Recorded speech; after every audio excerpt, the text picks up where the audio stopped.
Welcome to The Truth in This Art. I am your host, Rob Lee, and today I'm chatting with a minimalist abstract artist based in Woodbridge, Virginia. Please welcome Tamao Nakayama. Welcome to the podcast. Hi, how are you? I'm great. How are you? Yeah. Okay, good. So I can never do the introduction justice. I want to invite you to introduce yourself and tell us how you got started in arts. Okay. My name is Tamao Nakayama, and I'm a visual artist, and I create paintings and sculptures. My art style is contemporary abstract, and I have to say I'm a pretty minimalist. And I currently work at my studio in Woodbridge, Virginia. And you wanna ask how I started? Yeah, how did you start, and what was your? Because I saw that your background was originally in design, right? So tell me about how you started and how design was a part of your background in art making. Actually, it happened a bit to design, but when I was a kid, so I was born and raised in Tokyo, Japan. And when I was very young, there were a lot of small studios of traditional craftsmen in my neighborhood, actually everywhere. Yeah. And my next door neighbor was a woodworker. And then one of my relatives was a kimono maker. Yeah. And she lived with us and took care of me. So when I was very young, I spent a lot of time in her studio every day. And making something with my hands was very natural to me. And then after school, had a really good program. And the first time I experienced creating art in an organized group was in the after-school program. And the teacher was a paper sculptor. I don't know if you are familiar with origami. Yes. Yeah, so she does that, but she makes big sculpture like a lampshade, or she makes pretty functional stuff. Yeah. And that program was great, and that was kind of crafty classes. And then, we sculpt and paint and drawing and stuff, but she used a material which is very easy to use for kids. So instead of wood carving, she used soap to carve, so it's easy. And so that was the first time I experienced. And my elementary school was awesome. It was really, really creative and innovative. Yeah. And that school was built for experimenting educational program in Japan. So it was quite a fun school. And there, I was creating a lot of stuff. And we had a class called blank class. Mm-hmm. And then probably there were 52 students in the class.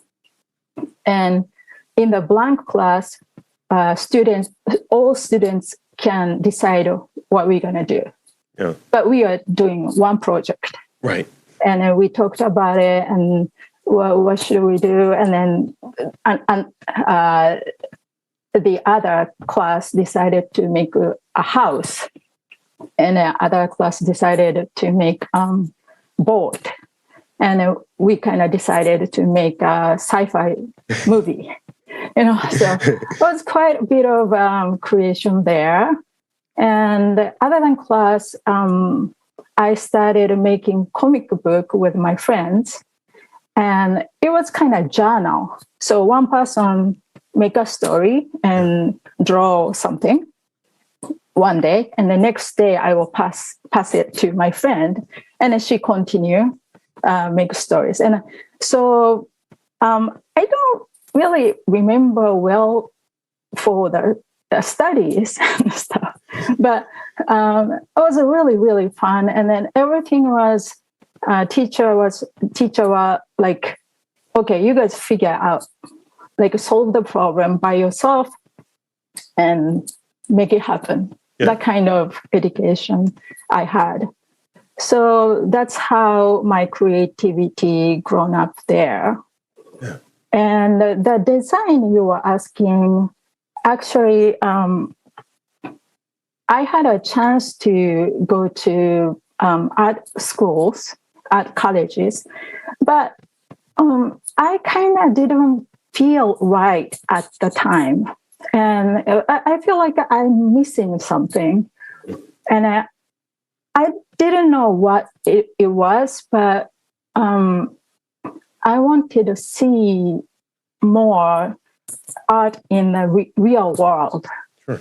And so I decided I work for designers and architects in Los Angeles. So I moved there. I did internship and worked several designers. And then 2020, the pandemic happened, and I moved to Virginia. Yeah. And I had a little time to figure out my life. And I really wanted to come back to fine art. Yeah. So that's what happened. I don't know if I really answered your question. You did. Yeah. Absolutely you did. And thank you for walking me through that, because that is it's one of those things, talking about just being able to create, going back to your childhood, just being able to create, like, this is what y'all doing. So have at it. We'll worry about the school stuff a little bit later. Create. Yeah. And it sounds like you had an awesome time at school, which is amazing. So with your current work, focusing in painting and sculpture, tell me about what stuck out for either of those modalities. Like, why did you choose to paint? What drew you to sculpture? Things like that. Okay, the painting was a little challenging. It happened in 2020. So when I came here, everybody was in a stay-home situation, and I didn't have a kiln, and I was using somebody's garage. So I didn't have access to the kiln. Right. So I started looking for different materials. And okay, what am I going to do? Should I do metal? Should I do concrete? Should I do what should I do? And I tried concrete because I wanted to make big stuff. So I tried concrete. Then Virginia winter is pretty cold, I realized. And it's pretty much, the temperature wise, it's kind of same as outside, in the garage. So I tried, and then the concrete didn't cure. Right. And at one point, my iPhone stopped working. So I was like, okay, I'm gonna die in here. So I have to go inside. And so I went inside, and okay, I really needed to create something. I haven't created anything for a while. So I decided, okay, why don't I just try drawing and painting? And then I started doing that. And I don't probably approach as traditional painters because I am a ceramic sculptor. So so anyway, I didn't have any real equipment, so I just grabbed the empty plastic container, and then mixing up the painting. Yeah. And then it's a clear plastic container, and then I accidentally dropped, and upside down. Of course, mercy is low, right? And then I looked at the color, and then it's very beautiful, and it's so wet looking. Yeah. And then I thought, why nobody used this? It's so different, and it's so unique. Yeah. I like this texture. And I started reading, how to paint acrylic, and it said, don't paint on smooth surface. Oh, that's why. Right? Oh, that's why. That's why. Yeah. But then I thought, well, I like problem solving. So, okay, well, so that's a problem. Can I fix that? Because this is pretty. I really want to use that. So that's how it started. Yeah. My painting started. Great. Yeah. That is great. So you were touching on you were describing earlier your experience creating as a child, and I think that is really big. I look at stuff that I did when I was younger, and I didn't have to worry about ego. I didn't have to worry about stage fright and feeling like, what if someone says something mean? I was just doing it, right? And I think kids get it right. That they're just doing it. They're just having fun and just creating. It's like, look, if I'm finger painting, I'm finger painting. So how do you tap back into that? Because I think we all tap back into that kind of childlike connection with creativity. How do you tap back into that in your work these days? I was lucky. I was pretty free that way. The younger age, and then teachers are pretty supportive and stuff. But I understand a lot of critiques and competitions start at a young age nowadays. Yeah. But I think the great teachers focus on teaching techniques and possibilities, and they are trying to help kids for solving problems. Yeah. Instead of critiques, judgments and stuff. And I think, good or bad, or like, dislike, beautiful, not beautiful, those are artist decision. The kids or artists should make a decision for, oh, this is good or this is bad. It's not somebody else's business to come up and tell me to. But I mean, it happens in the real world.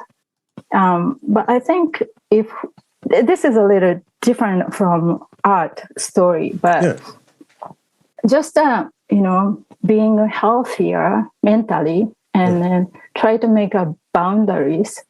People might say something to you, but hey, okay, that's what you think, but this is what I think. And just, being honest myself is pretty tough sometimes.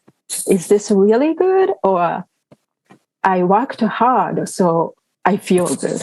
That's kind of my decision. I have to be really honest myself to make a decision. So I say this because I prepare to talk today. Sometimes, that hurts, but, I kind of have to go back to, hey, let's make boundary. And then what I feel is what I feel. What they feel is what they feel. I cannot make any change for that. So that calms me down, I think. Thank you. I agree with that. I think like when I'm doing this and putting out these interviews and trying to do my best to help people tell their stories, all types of artists, emerging artists, people who are established, and I try to treat everyone with the same degree of respect and try to put the same effort in, and people will say what they want. It's like, oh, I didn't like that one as good. It's like, well, it's not for you to like it. Did I find this person interesting? I find you interesting. I find what your story is interesting. And I'm glad we're able to sit here and have this conversation to learn more about you and your work. Thank you.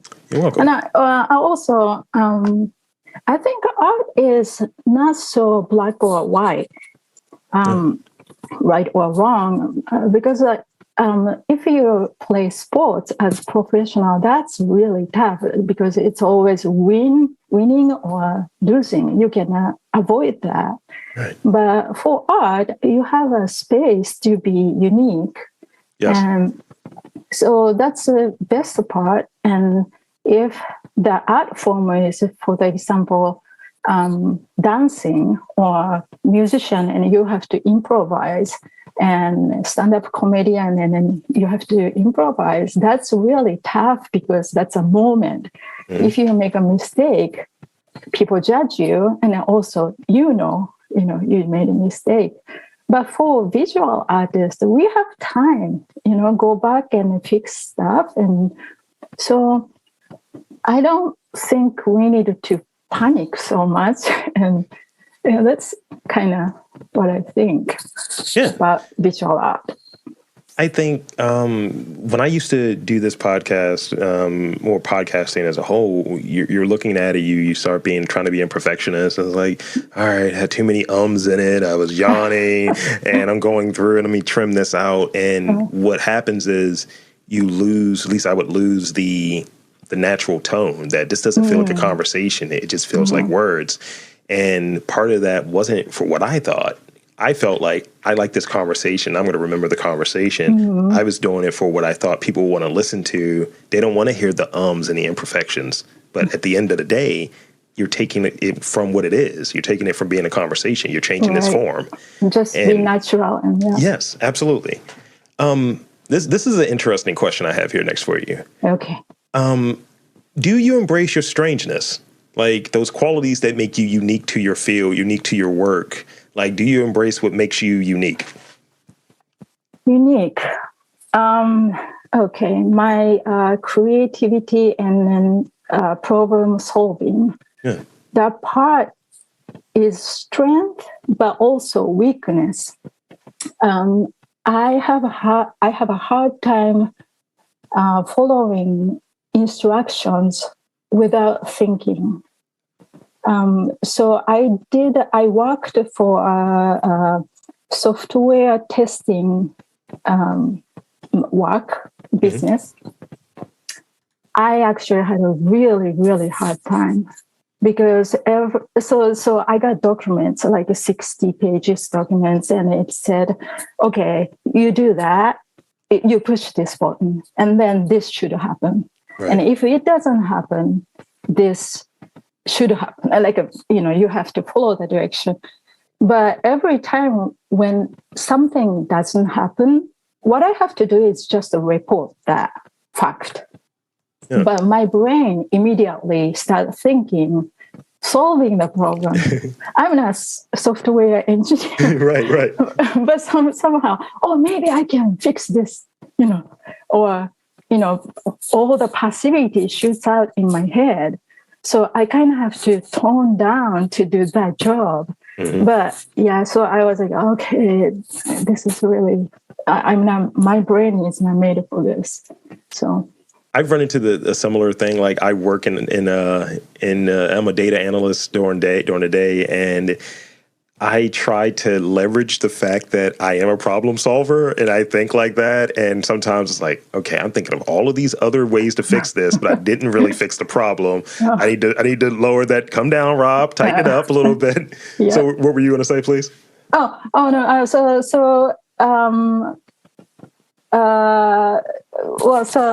That's my strength and weakness. And luckily, art, I can create as much as I want to. and solve as much as I want to. So especially when I'm making sculpture in a big piece, it doesn't stand up if I don't make it happen, and I have to solve a lot.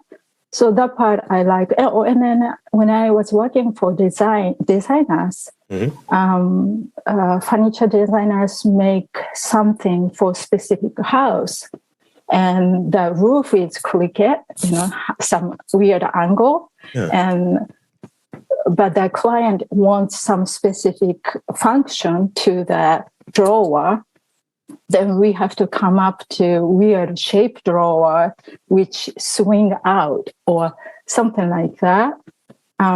So my brain worked very well for that project, obviously. So good and bad, I guess. Yeah.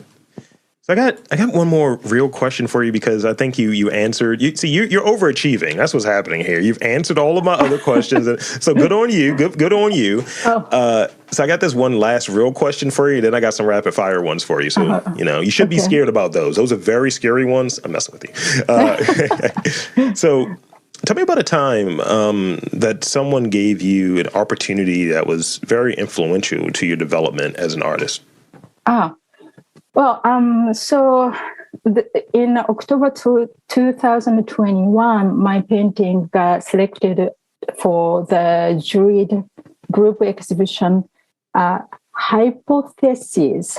Hypotheses. That was the title of the exhibition.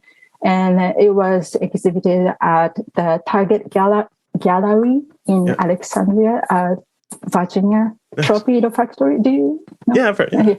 Yeah, so there. And it was actually special for me because I didn't expect anything to happen that time. I just started painting. 2D was a very new thing for me. But the title of the theme of the exhibition was perfect because, I couldn't do my sculpture at the time and really experimenting my art, my painting, 2D. So it was very good match. And I had a great experience with them. I would imagine that felt really good to have your work in that kind of capacity, especially with a new type of art that you're working with. It's like, this isn't sculpture, I'm doing paint, this is something different. And being recognized in that way, I bet you that felt good. Yeah, the painting, what I do, I don't use brush. So I use like a scrub brush or a plastic bag, or I couldn't find anything else, sticks, whatever it is. So really experimental pieces. So I didn't really expect people to really understand the art. So, and then also I'm a ceramic sculptor, so making texture or glaze, that is a big part of ceramics. So that's the same approach I took for paintings, and I had no idea it will work or not.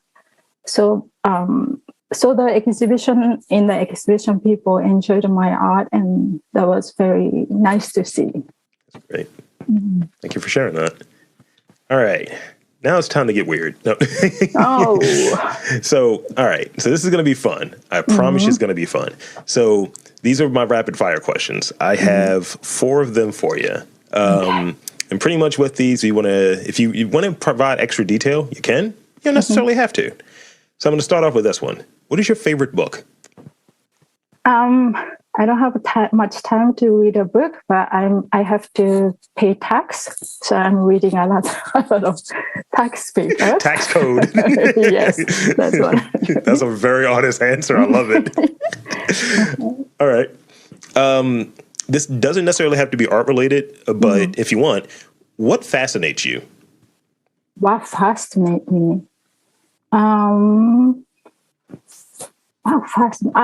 materials. I like materials. Why, if I say this, this might be really strange, but I like, for example, well, I love materials because for the metal, when I was welding, I couldn't stop just watching melting metals or the